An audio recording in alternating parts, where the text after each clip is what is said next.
Hello everybody, this is the Rabid Hedgehog, and no, this is not the first review of the XT250 that I have. It's just the first motovlog from it. I'm still gonna take this out to the trails, that way I can give a honest opinion of everything that it can do on and off the trails. So at any rate, it has been off-road, just not on anything major or anything like that. What I wanted to do though was go ahead and have a recap of what happened all in Phoenix and all that good stuff, and the rides and what I think of everything. So at any rate, and also a few more thoughts as well. After going to Phoenix, you know, I got a chance to ride several different bikes, several different companies, mostly Harley, Indian, and Victory. Suzuki and Yamaha were there, but their booking was so far out that I only got to ride the Hayabusa, which is still a fantastic motorcycle after all these years. So that was a good one to ride. My favorite bike coming out of Phoenix was actually the 2016 Indian Dark Horse. For some reason that bike just really kind of caught my attention, and definitely the build quality, the feel of that 111. I know I've ridden the Indians before, but there's just nothing like that Dark Horse right there on the market right now. When it comes down to it, like Harley Davidson, you know, when you ride a Harley Davidson and they did the updates and everything like that, added more power, put the 110 in some of the other lines like the Slim S and all that, you know, that's nothing really that substantial. And it's kind of sad, you know, kind of my overall impression of Harley Davidson is it's the same bikes with just a hair more horsepower with the 103 HO. Highly disappointed that there is not even a discernible feel. It's just there, you know. When I rode that Fat Bob, that's extremely similar to mine. So, you know, it's not anything that I was expecting, you know, that there was going to be anything more, but it was kind of disappointing. But when I rode the bikes like the CVO Street Glide and the CVO Ultra Road Glide, those bikes had the 110 in them, and that engine actually is pretty decent. It does have over 100 foot-pounds of torque, and it does have over 100 horsepower, unlike the standard twin cam, which is more like 80 horsepower and 96 pounds per square foot there. So, you know, that's just one of the things about Harley Davidson, is that they really haven't updated their line, and what they have updated, it's very minor. As somebody said in a previous post, you know, basically Harley Davidson's kind of like Apple. They just kind of release a few gadgets here or there every year to keep the model line, you know, somewhat different, but it's not anything substantial enough for you to go ahead and change. And you know, after riding several Harleys, and I even rode some up here in Oklahoma before this event, you know, the Softail Classic, I also rode the Street Bob and things like that are kind of similar to what I've got, and they all just feel the same. So, you know, kind of a thing that Harley Davidson needs to do is get some excitement back in their lineup. I know with Victory, you know, the Impulse TT and the Octane are coming. Those are two completely different bikes for Victory. One of them's their first liquid cooled, the other one is the first electric.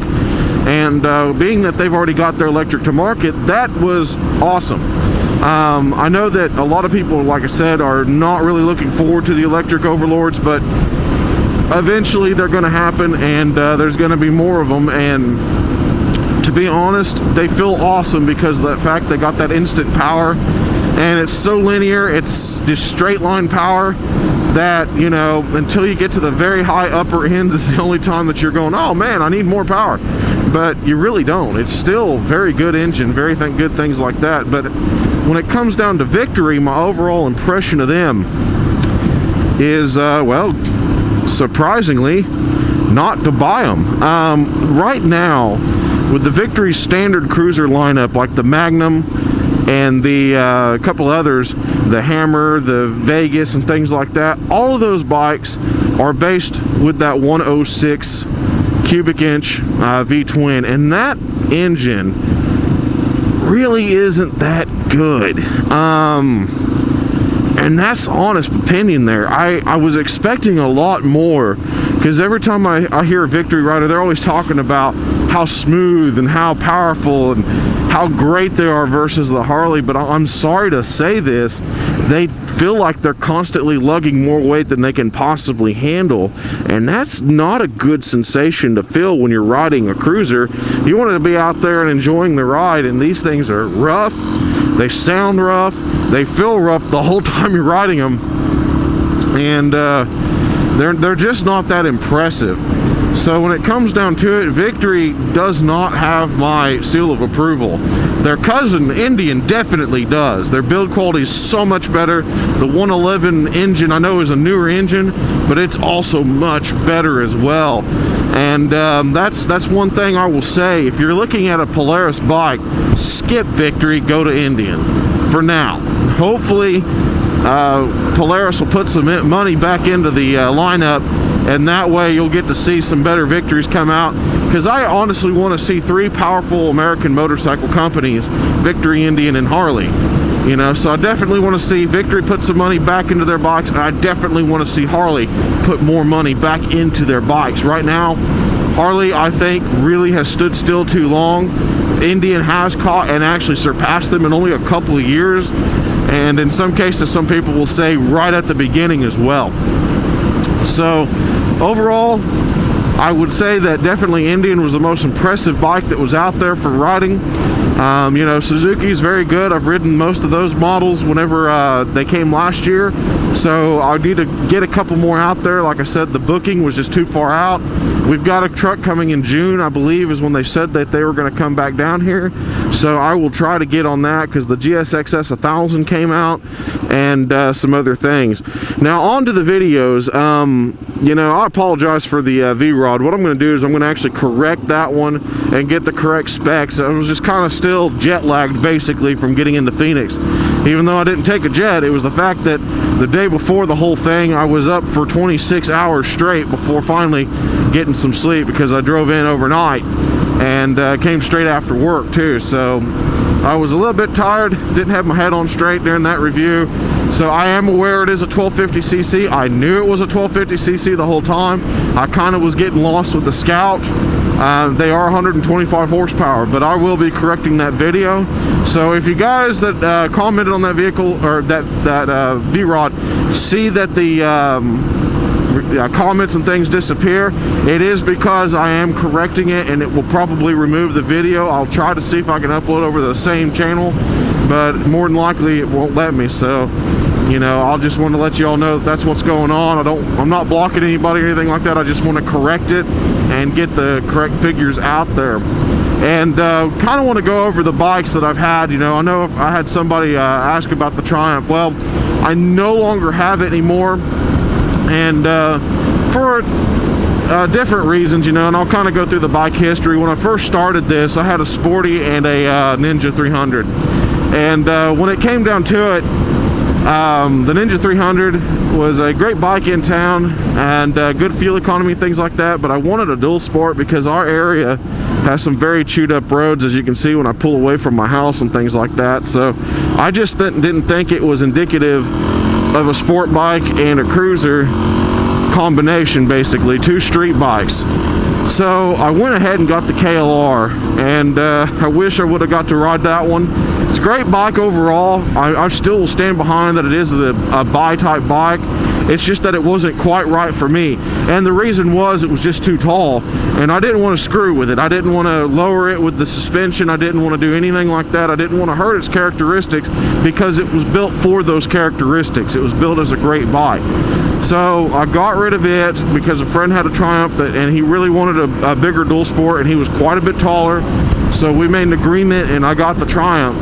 Also kind of as a bike for my wife, and because she had said on it, said that it would fit and all that stuff. So a month before her motorcycle test, we did that trade out, and I love the Triumph. I mean, it was kind of a happy accident, because by the time my wife got her license, she decided that the Triumph was just too wide, it was still too heavy, and she decided to go ahead and look elsewhere, you know, and that kind of let it where the Sportster and the Triumph were the only 2 cruisers, and I still was really wanting a separate bike, because I had 2 cruisers, 2 street bikes again. But when it came down to the long range touring, that's when I was like, you know what, this Triumph is great for it, because it's more comfortable, it's better fuel economy, it's not vibrating, it's not doing anything like that. It's a wonderful bike, and I'll always say it's a wonderful bike. So, you know, don't worry about getting a Triumph. I still recommend them. I still think they're wonderful too, and I definitely do miss that bike versus the KLR, because that one actually was wonderful. But I just, you know, when it came down to having all these cruisers, I got my wife's S40. We now had 3 cruisers, and then I won the street 750. Now I had 4. So it just got to this point where I'm like, okay, I can't have a garage full of the same kind of bike.